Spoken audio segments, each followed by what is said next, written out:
I'd like to tell you about the strangest secret in the world. Some years ago, the late Nobel Prize-winning Dr. Albert Schweitzer was being interviewed in London, and a reporter asked him, "Doctor, what's wrong with men today?" And the great doctor was silent a moment, and then he said, "Men simply don't think." It's about this that I want to talk with you.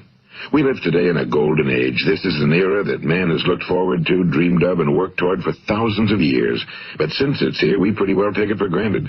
We in America are particularly fortunate to live in the richest land that ever existed on the face of the earth, a land of abundant opportunity for everyone. But you know what happens? Well, let's take 100 men who start even at the age of 25. Do you have any idea what will happen to those men by the time they're 65? These 100 men who all start even at the age of 25 believe they're going to be successful. If you asked any one of these men if he wanted to be a success, he'd tell you he did. And you'd notice that he was eager toward life, that there was a certain sparkle to his eye, an erectness to his carriage, and life seemed like a pretty interesting adventure to him. But by the time they're 65, 1 will be rich. 4 will be financially independent. 5 will still be working. 54 will be broke. Now think a moment. Out of the 100, only 5 make the grade. Now why do so many fail? What has happened to the sparkle that was there when they were 25? What's become of the dreams, the hopes, the plans? And why is there such a large disparity between what these men intended to do and what they actually accomplished? When we say about 5% achieve success, we have to define success. And here's the best definition I've ever been able to find. Success is the progressive realization of a worthy ideal. If a man is working toward a predetermined goal and knows where he's going, that man is a success. If he's not doing that, he's a failure. Success is the progressive realization of a worthy ideal. Rollo May, the distinguished psychiatrist, wrote a wonderful book called Man's Search for Himself. And in this book he says, the opposite of courage in our society is not cowardice. It is conformity. And there you have the trouble today. It's conformity, people acting like everyone else without knowing why, without knowing where they're going. Now think of it. In America right now, there are over 18 million people 65 years of age and older. And most of them are broke. They're dependent on someone else for life's necessities. Now, we learn to read by the time we're 7. We learn to make a living by the time we're 25. Usually by that time, we're not only making a living, we're supporting a family. And yet by the time we're 65, we haven't learned how to become financially independent in the richest land that has ever been known. Why? We conform. And the trouble is that we're acting like the wrong percentage group, the 95 who don't succeed. Now, why do these people conform?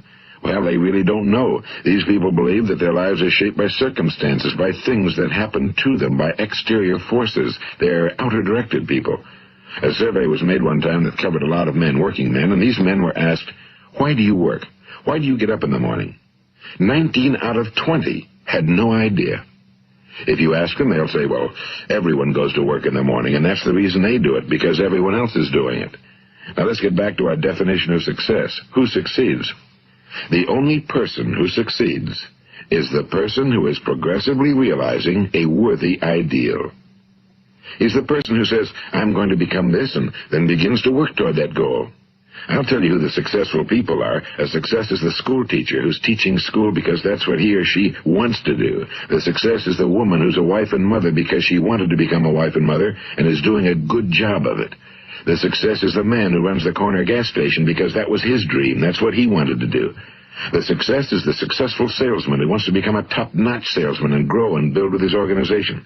A success is anyone who is doing deliberately a predetermined job because that's what he decided to do deliberately. But only 1 out of 20 does that. That's why today there isn't really any competition unless we make it for ourselves. Instead of competing, all we have to do is create. You know, for 20 years, I looked for the key which would determine what would happen to a human being. Was there a key I wanted to know which would make the future a promise that we could foretell to a large extent? Was there a key that would guarantee a person's becoming successful if he only knew about it and knew how to use it? Well, there is such a key, and I've found it. Have you ever wondered why so many men work so hard and honestly without ever achieving anything in particular, and others don't seem to work hard and yet seem to get everything? They seem to have the magic touch. You've heard them say that about someone. Everything he touches turns to gold. And have you ever noticed that a man who becomes successful tends to continue to become successful? And on the other hand, have you noticed how a man who's a failure tends to continue to fail? Well, it's because of goals. Some of us have goals, some don't. People with goals succeed because they know where they're going. It's that simple. Think of a ship leaving a harbor, and think of it with the complete voyage mapped out and planned. The captain and crew know exactly where it's going and how long it'll take.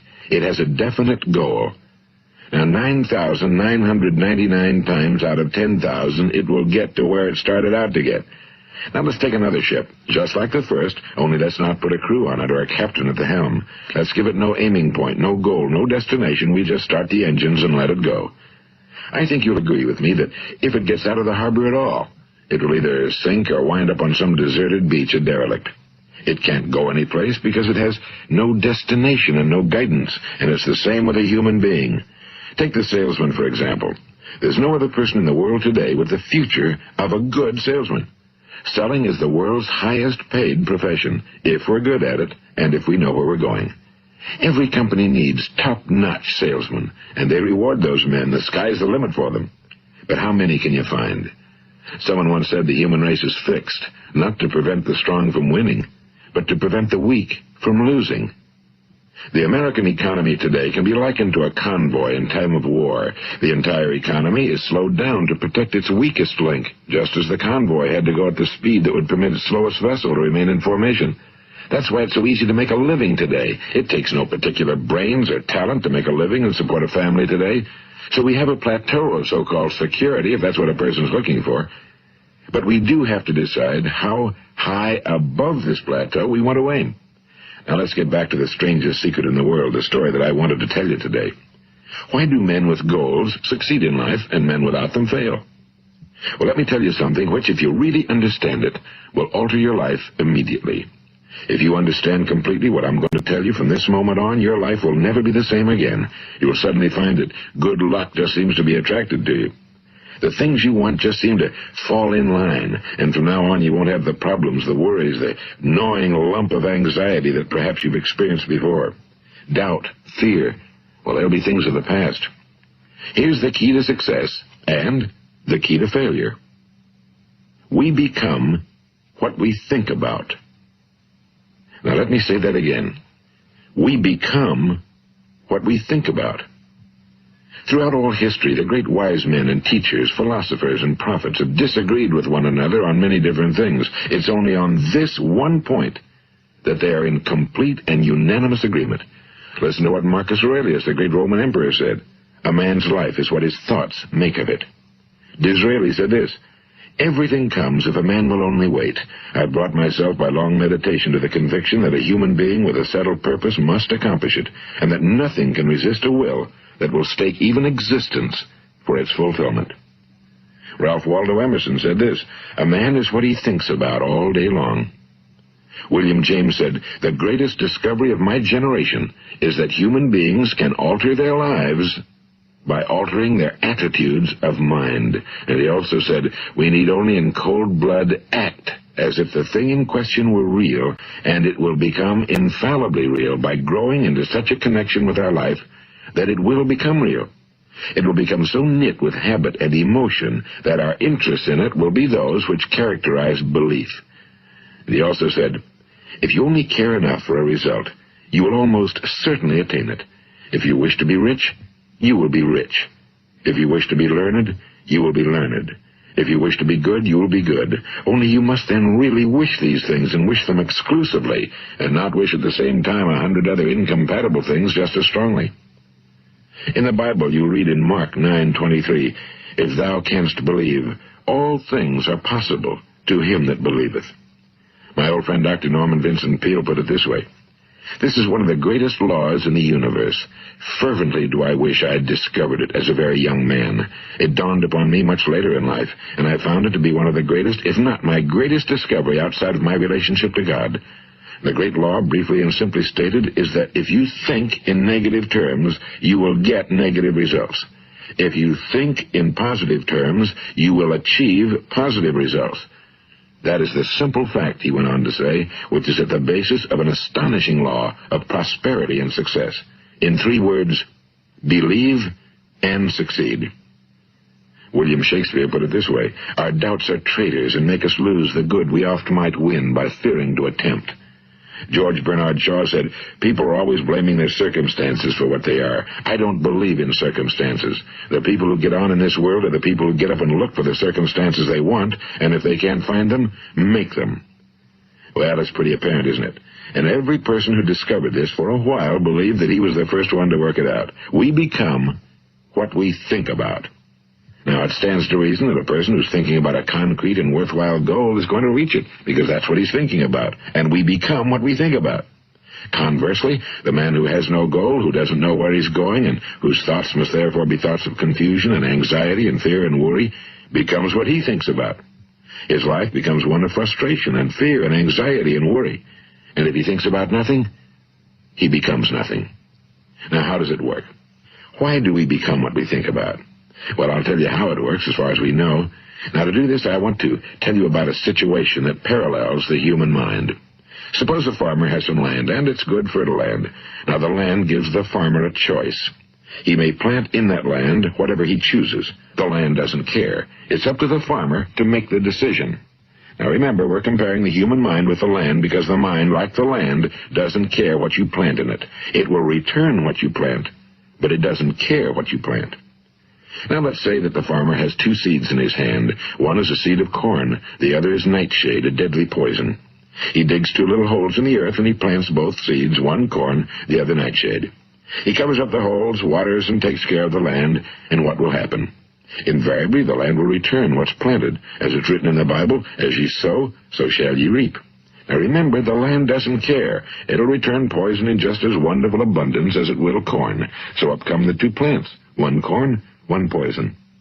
Now, the human mind is far more fertile, far more incredible and mysterious than the land, but it works the same way. It doesn't care what we plant. Success, failure. A concrete, worthwhile goal, or confusion. Misunderstanding, fear, anxiety, and so on. But what we plant, it must return to us. You see, the human mind is the last great unexplored continent on Earth. It contains riches beyond our wildest dreams. It will return anything we want to plant. Now, you might say, well, if that's true, why don't people use their minds more? Well, I think they figured out an answer to that one, too. Our mind comes as standard equipment at birth. It's free, and things that are given to us for nothing we place little value on. Things that we pay money for, we value. The paradox is that exactly the reverse is true. Everything that's really worthwhile in life came to us free. Our minds, our souls, our bodies, our hopes, our dreams, our ambitions, our intelligence, our love of family and children and friends and country, all these priceless possessions are free. But the things that cost us money are actually very cheap and can be replaced at any time. A good man can be completely wiped out and make another fortune. He can do that several times. Even if our home burns down, we can rebuild it. But the things we got for nothing, we can never replace. The human mind isn't used because we take it for granted. Familiarity breeds contempt. It can do any kind of job we assign to it, but generally speaking, we use it for little jobs instead of big, important ones. Universities have proved that most of us are operating on about 10% or less of our abilities. So decide now, what is it you want? Plant your goal in your mind. It's the most important decision you'll ever make in your entire life. What is it you want? Do you want to be an outstanding salesman? A better worker at your particular job? Do you want to go places in your company, in your community? Do you want to get rich? All you've got to do is plant that seed in your mind, care for it, work steadily toward your goal, and it will become a reality. It not only will, there's no way that it cannot. You see, that's a law, like the laws of Sir Isaac Newton, the laws of gravity. If you get on top of a building and jump off, you'll always go down. You'll never go up, and it's the same with all the other laws of nature. They always work. They're inflexible. Think about your goal in a relaxed, positive way. Picture yourself in your mind's eye as having already achieved this goal. See yourself doing the things you will be doing when you've reached your goal. Ours has been called the phenobarbital age, the age of ulcers and nervous breakdowns and tranquilizers. At a time when medical research has raised us to a new plateau of good health and longevity, far too many of us worry ourselves into an early grave trying to cope with things in our own little personal ways without learning a few great laws that will take care of everything for us. These things we bring on ourselves through our habitual way of thinking. Every one of us is the sum total of his own thoughts. He is where he is because that's exactly where he really wants to be, whether he'll admit that or not. Each of us must live off the fruit of his thoughts in the future, because what you think today and tomorrow, next month and next year, will mold your life and determine your future. You're guided by your mind. I remember one time I was driving through eastern Arizona, and I saw one of those giant earth-moving machines roaring along the road at about 35 miles an hour with what looked like 30 tons of dirt in it. A tremendous, incredible machine, and there was a little man perched way up on top with the wheel in his hands guiding it. And as I drove along, I was struck by the similarity of that machine to the human mind. Just suppose you're sitting at the controls of such a vast source of energy. Are you going to sit back and fold your arms and let it run itself into a ditch? Or are you going to keep both hands firmly on the wheel and control and direct this power to a specific, worthwhile purpose? It's up to you. You're in the driver's seat. You see, the very law that gives us success is a two-edged sword. We must control our thinking. The same rule that can lead a man to a life of success, wealth, happiness, and all the things he ever dreamed of for himself and his family. That very same law can lead him into the gutter. It's all in how he uses it, for good or for bad. This is the strangest secret in the world. Now, why do I say it's strange, and why do I call it a secret? Actually, it isn't a secret at all. It was first promulgated by some of the earliest wise men, and it appears again and again throughout the Bible, but very few people have learned it, understand it. That's why it's strange, and why for some equally strange reason it virtually remains a secret. I believe that you could go out and walk down the main street of your town and ask one man after another what the secret of success is, and you probably wouldn't run into one man in a month who could tell you. Now, this information is enormously valuable to us if we really understand it and apply it. It's valuable to us not only for our own lives, but the lives of those around us, our families, employees, associates, and friends. Life should be an exciting adventure. It should never be a bore. A man should live fully, be alive. He should be glad to get out of bed in the morning. He should be doing a job he likes to do because he does it well. One time I heard Grove Patterson, the great late editor-in-chief of the Toledo Daily Blade, make a speech, and as he concluded his speech, he said something I've never forgotten. He said, "My years in the newspaper business have convinced me of several things. Among them, that people are basically good, and that we came from someplace, and we're going someplace. So we should make our time here an exciting adventure.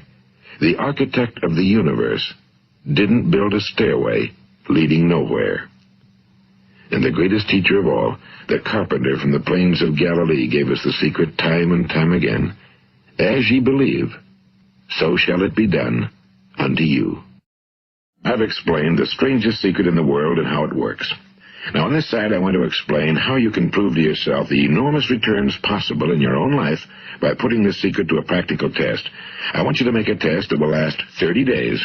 It isn't going to be easy, but if you'll give it a good try, it will completely change your life for the better. Now, back in the 17th century, Sir Isaac Newton, the English mathematician and natural philosopher, gave us some natural laws of physics which apply as much to human beings as they do to the movement of bodies in the universe. And one of these laws is that for every action, there is an equal and opposite reaction. Simply stated, as it applies to you and me, it means we can achieve nothing without paying the price. The results of your 30-day experiment will be in direct proportion to the effort you put forth. To be a doctor, you must pay the price of long years of difficult study. To be successful in selling, and remember that each of us succeeds to the extent of his ability to sell.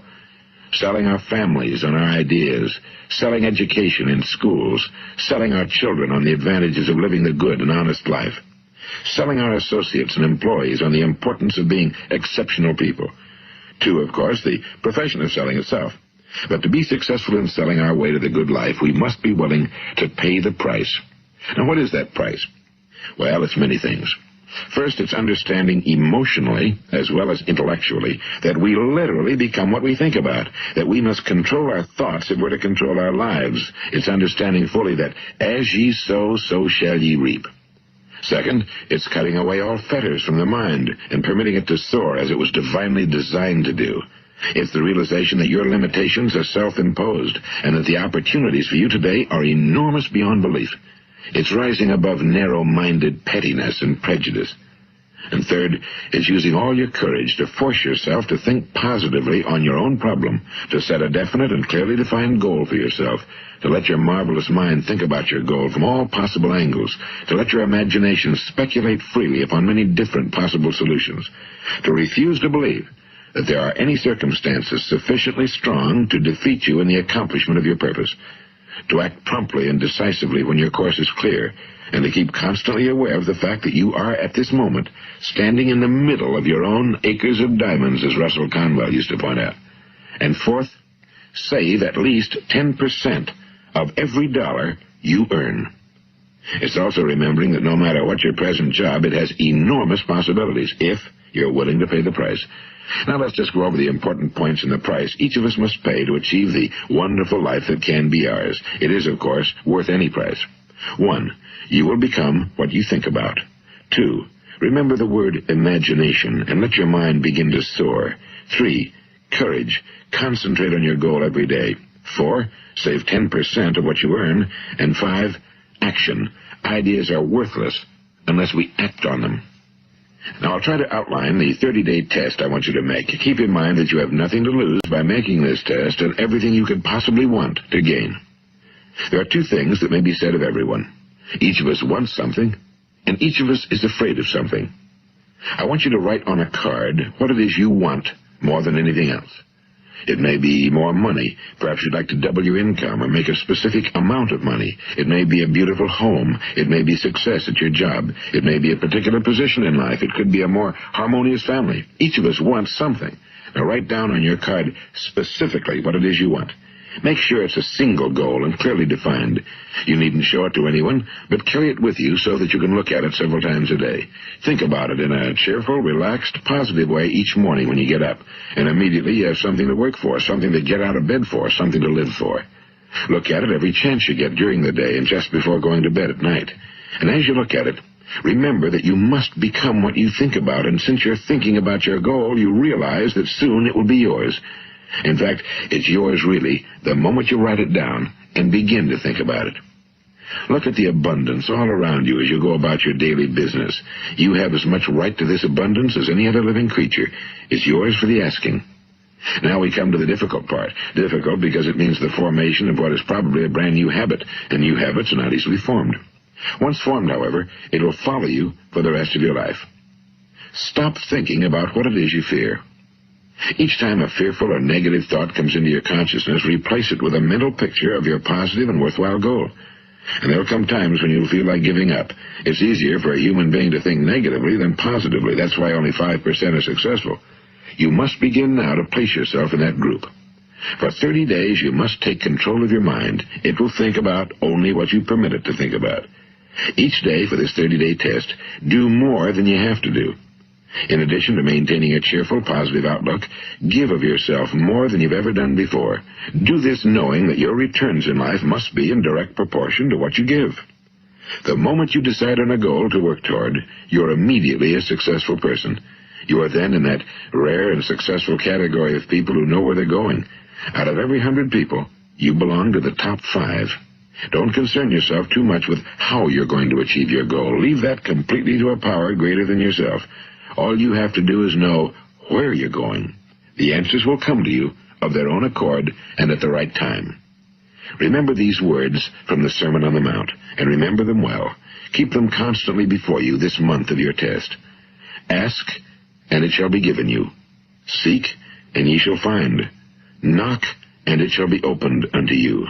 For every one that asketh receiveth, and he that seeketh findeth, and to him that knocketh it shall be opened. It's as marvelous and as simple as that. In fact, it's so simple that in our seemingly complicated world, it's difficult for an adult to understand that all he needs is a purpose and faith. For 30 days, Do your very best. If you're a salesman, go at it as you've never done before, not in a hectic fashion, but with the calm, cheerful assurance that time well spent will give you the abundance in return you deserve and want. If you're a homemaker, devote your 30-day test to completely giving of yourself without thinking about receiving anything in return, and you'll be amazed at the difference it makes in your life. No matter what your job, do it as you've never done it before for 30 days.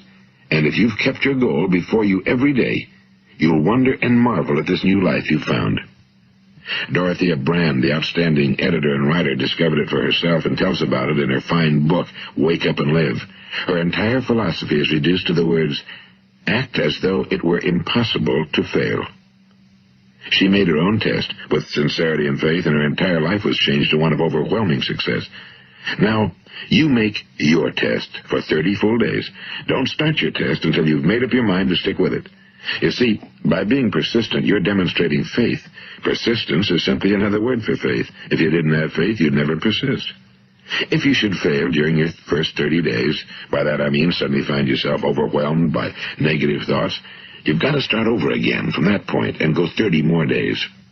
Gradually, your new habit will form until you find yourself one of that wonderful minority to whom virtually nothing is impossible. And don't forget the card. It's vitally important as you begin this new way of living. On one side of the card, write your goal, whatever it may be.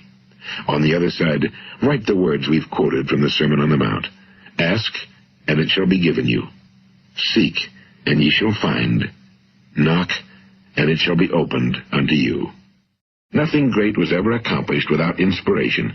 See that during these crucial first 30 days, your own inspiration is kept at a peak. And above all, don't worry. Worry brings fear, and fear is crippling. The only thing that can cause you to worry during your test is trying to do it all yourself.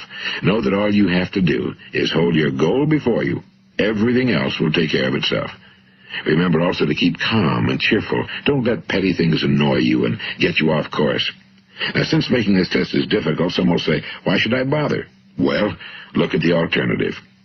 No one wants to be a failure. No one really wants to be a mediocre individual. No one wants a life constantly filled with worry and fear and frustration. Therefore, remember that you must reap that which you sow. If you sow negative thoughts, your life will be filled with negative things. If you sow positive thoughts, your life will be cheerful, successful, and positive. Now, gradually, you will have a tendency to forget what you've heard on this recording. Play it often. Keep reminding yourself of what you must do to form this new habit. Gather your whole family around at regular intervals and listen to what's been said here. You know, most men will tell you that they want to make money without understanding the law. The only people who make money work in a mint. The rest of us must earn money. This is what causes those who keep looking for something for nothing or a free ride to fail in life. The only way to earn money is by providing people with services or products which are needed and useful. We exchange our time and our product or service for the other man's money. Therefore, the law is that our financial return will be in direct proportion to our service. Now, success is not the result of making money. Making money is the result of success, and success is in direct proportion to our service. Most people have this law backwards. They believe that you're successful if you earn a lot of money. The truth is that you can only earn money after you're successful. It's like the story of the man who sat in front of the stove and said to it, "Give me heat, and then I'll add the wood." How many men and women do you know, or do you suppose there are today, who take the same attitude toward life? There are millions. We've got to put the fuel in before we can expect heat. Likewise, we've got to be of service first before we can expect money. Don't concern yourself with the money. Be of service, build, work, dream, create. Do this, and you'll find there's no limit to the prosperity and abundance that will come to you. Prosperity, you know, is founded upon a law of mutual exchange. Any person who contributes to prosperity must prosper in turn himself. Sometimes the return will not come from those you serve, but it must come to you from someplace, because that's the law. For every action, there is an equal and opposite reaction. As you go daily through your 30-day test period, remember that your success will always be measured by the quality and quantity of service you render, and money is a yardstick for measuring this service. No man can get rich himself unless he enriches others. Now, there are no exceptions to a law. You can drive down any street in America and from your car estimate the service that's being rendered by the people living on that street. Had you ever thought of this yardstick before? It's interesting. Some, like ministers and priests and other devoted people, measure their returns in the realm of the spiritual, but again, their returns are equal to their service. Once this law is fully understood, any thinking person can tell his own fortune. If he wants more, he must be of more service to those from whom he receives his return. If he wants less, he has only to reduce his service. This is the price you must pay for what you want. If you believe you can enrich yourself by deluding others, you can end only by deluding yourself. It may take some time, but just as surely as you breathe, you'll get back what you put out. Don't ever make the mistake of thinking you can avert this. It's impossible. The prisons and the streets where the lonely walk are filled with people who tried to make new laws just for themselves. We may avoid the laws of man for a while, but there are greater laws that cannot be broken. An outstanding medical doctor recently pointed out 6 steps that will help you realize success. 1. Set yourself a definite goal. 2. Quit running yourself down. 3. Stop thinking of all the reasons why you cannot be successful and instead think of all the reasons why you can. 4. Trace your attitudes back through your childhood and try to discover where you first got the idea you couldn't be successful, if that's the way you've been thinking. 5. Change the image you have of yourself by writing out a description of the person you would like to be. And 6. Act the part of the successful person you have decided to become. The doctor who wrote those words is a noted West Coast psychiatrist, Dr. David Harold Fink. Do what the experts since the dawn of recorded history have told you you must do. Pay the price by becoming the person you want to become. It's not nearly as difficult as living unsuccessfully. Make your 30-day test, then repeat it again, and each time it will become more a part of you until you'll wonder how you could ever have lived any other way. Live this new way and the floodgates of abundance will open and pour over you more riches than you may have dreamed existed. Money? Yes, lots of it. But what's more important, you'll have peace. You'll be in that wonderful minority who lead calm, cheerful, successful lives. Start today. You have nothing to lose, but you have a whole life to win. This is Earl Nightingale, and thank you.